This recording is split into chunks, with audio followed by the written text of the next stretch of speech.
ನಮಸ್ಕಾರ.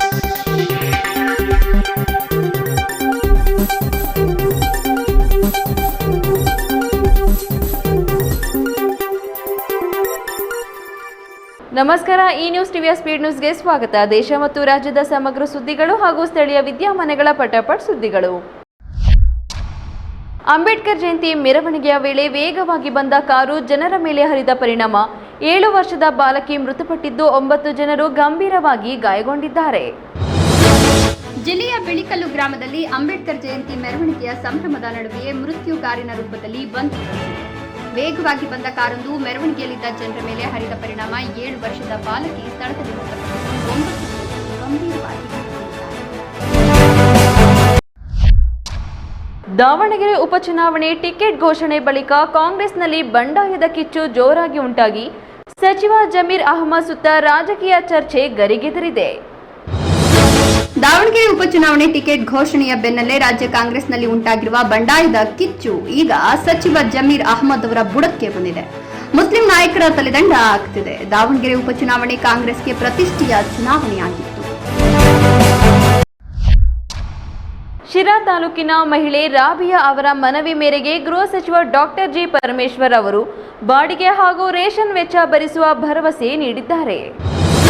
ವಸತಿಗಾಗಿ ಆಗ್ರಹಿಸಿ ಸಚಿವರ ಎದುರೇ ದಯಾಮರಣ ಬೇಡಿದ್ದ ಶಿರಾ ತಾಲೂಕಿನ ಮಹಿಳೆ ರಾಬಿಯಾ ಅವರ ಕಣ್ಣೀರಿಗೆ ಕೊನೆಗೂ ಗೃಹ ಸಚಿವ ಡಾಕ್ಟರ್ ಜಿ ಪರಮೇಶ್ವರ್ ಸ್ಪಂದಿಸಿದ್ದಾರೆ.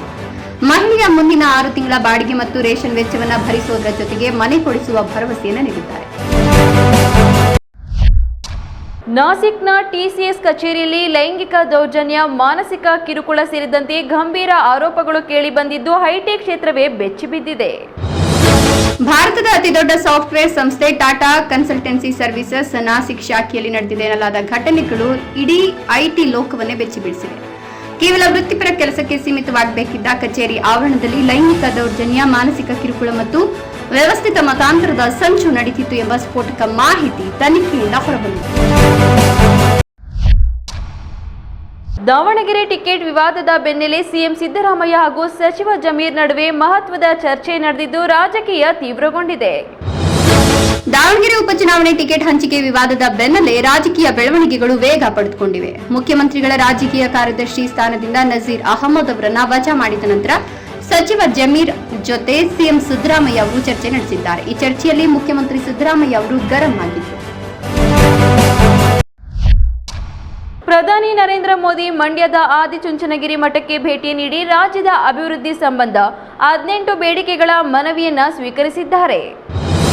ಪ್ರಧಾನಿ ನರೇಂದ್ರ ಮೋದಿ ಅವರು ಇಂದು ಮಂಡ್ಯದ ಆದಿಚುಂಚನಗಿರಿ ಮಠಕ್ಕೆ ಭೇಟಿ ನೀಡಿದ್ದಾರೆ. ಇದಕ್ಕೂ ಮುಂಚೆ ಬೆಂಗಳೂರಿನ ಎಚ್ಎಎಲ್ ವಿಮಾನ ನಿಲ್ದಾಣದಲ್ಲಿ ಬಂದಿಳಿದ ಪ್ರಧಾನಿಯನ್ನ ಮುಖ್ಯಮಂತ್ರಿ ಸಿದ್ದರಾಮಯ್ಯ ಅವರು ಸ್ವಾಗತಿಸಿದರು. ಈ ವೇಳೆ ರಾಜ್ಯದ ಜ್ವಲಂತ ಸಮಸ್ಯೆಗಳು ಹಾಗೂ ಅಭಿವೃದ್ಧಿ ಯೋಜನೆಗಳ ಕುರಿತಾದ 18 ಪ್ರಮುಖ ಬೇಡಿಕೆಗಳ ಮನವಿ ಪತ್ರವನ್ನು ಸಲ್ಲಿಸಿದ್ದಾರೆ. ಯಾವೆಲ್ಲ ಮನವಿಗಳನ್ನು ಮಾಡಿದ್ದಾರೆ ಎಂಬುದನ್ನು ಇಲ್ಲಿ ಹೇಳಲಾಗಿದೆ ನೋಡಿ. ರೈಲು ಹತ್ತಲು ಕಷ್ಟಪಟ್ಟ ಪತ್ನಿಗೆ ಸಹಾಯ ಮಾಡಿದ ವೃದ್ಧನ ವಿಡಿಯೋ ವೈರಲ್ ಆಗಿದ್ದು ಮಾನವೀಯತೆ ಮೆರೆದ ದೃಶ್ಯ ಎಲ್ಲರ ಮನಗೆದ್ದಿದೆ.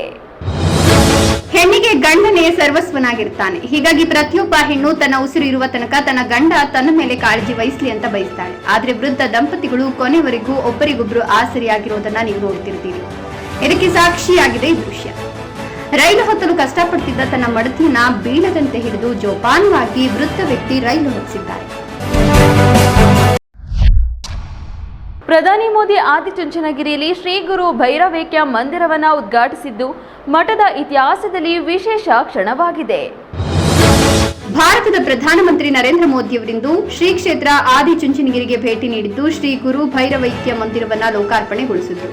ಆದಿಚುಂಚನಗಿರಿ ಮಹಾಸಂಸ್ಥಾನ ಮಠದ ಇತಿಹಾಸದಲ್ಲಿ ಪ್ರಧಾನಿಯೊಬ್ಬರು ಭೇಟಿ ನೀಡುತ್ತಿರುವುದು ಇದೇ ಮೊದಲು. ಆದ್ದರಿಂದ ಮೋದಿ ಭೇಟಿ ನೀಡಿದ ಶ್ರೀ ಗುರು ಭಾವೈಕ್ಯ ಮಂದಿರದ ವಿಶೇಷತೆ ಏನು ಅನ್ನೋದನ್ನ ಇಲ್ಲಿ ತಿಳಿದುಕೊಳ್ಳಿ. ಆರ್ಬಿಐ ಕಚೇರಿಯಲ್ಲಿ 2,000 ರು ನಕಲಿ ನೋಟುಗಳನ್ನು ಬದಲಾಯಿಸಲು ಯತ್ನಿಸಿದ ವ್ಯಕ್ತಿಯನ್ನು ಹಲಸೂರು ಗೇಟ್ ಪೊಲೀಸರು ಬಂಧಿಸಿದ್ದಾರೆ. ಭಾರತೀಯ ರಿಸರ್ವ್ ಬ್ಯಾಂಕ್ ಕಚೇರಿಯಲ್ಲಿ ಚಲಾವಣೆ ರದ್ದಾಗಿರುವ 2,000 ರೂಪಾಯಿ ಮುಖಬೆಲೆಯ ನಕಲಿ ನೋಟುಗಳನ್ನು ಬದಲಾಯಿಸಲು ಯತ್ನಿಸಿದ 52 ವರ್ಷದ ವ್ಯಕ್ತಿಯನ್ನ ಹಲಸೂರು ಗೇಟ್ ಪೊಲೀಸರು ಬಂಧಿಸಿದ್ದಾರೆ. 2,000 ಮುಖಬೆಲೆಯ 300ಕ್ಕೂ ಹೆಚ್ಚು ನೋಟುಗಳನ್ನು ತಂದಿದ್ದ ವ್ಯಕ್ತಿ 7 ಲಕ್ಷ ರೂಪಾಯಿಗೂ ಹೆಚ್ಚು ಮೊತ್ತವನ್ನು ಜಮಾ ಮಾಡುವಂತೆ ಕೇಳಿದ್ದ ಎನ್ನಲಾಗಿದೆ. ದಾವಣಗೆರೆ ಉಪಚುನಾವಣೆಯ ಹಿನ್ನೆಲೆ ಪಕ್ಷ ವಿರೋಧಿ ಚಟುವಟಿಕೆ ಆರೋಪದಡಿ ಕಾಂಗ್ರೆಸ್ ಇಬ್ಬರು ಮುಸ್ಲಿಂ ನಾಯಕರನ್ನ ವಜಾಗೊಳಿಸಿದೆ. ದಾವಣಗೆರೆ ದಂಗಲ್ ಮುಗಿಯುವಂತೆ ಕಾಣ್ತಿಲ್ಲ. ಉಪಚುನಾವಣೆಯಲ್ಲಿ ಅಲ್ಪಸಂಖ್ಯಾತರ ಅಸಮಾಧಾನಕ್ಕೆ ಕಾರಣರಾದ ಹಾಗೂ ಪಕ್ಷ ವಿರೋಧಿ ಚಟುವಟಿಕೆಗಳನ್ನು ನಡೆಸಿದ್ದಕ್ಕೆ ಕಾಂಗ್ರೆಸ್ 3 ಮುಸ್ಲಿಂ ನಾಯಕರಲ್ಲಿ 2 ತಲೆದಂಡವಾಗಿದೆ. ಅಬ್ದುಲ್ ಜಬಾರ್ ಅವರನ್ನ ಕಾಂಗ್ರೆಸ್ ಅಲ್ಪಸಂಖ್ಯಾತ ಘಟಕದ ಅಧ್ಯಕ್ಷ ಸ್ಥಾನದಿಂದ ವಜಾ ಮಾಡಲಾಗಿತ್ತು. ನಂತರ ನಜೀರ್ ಅಹಮದ್ ಅವರನ್ನ ಸಿಎಂ ರಾಜಕೀಯ ಕಾರ್ಯದರ್ಶಿ ಹುದ್ದೆಯಿಂದ ಬಿಡುಗಡೆ ಮಾಡಲಾಗಿದೆ.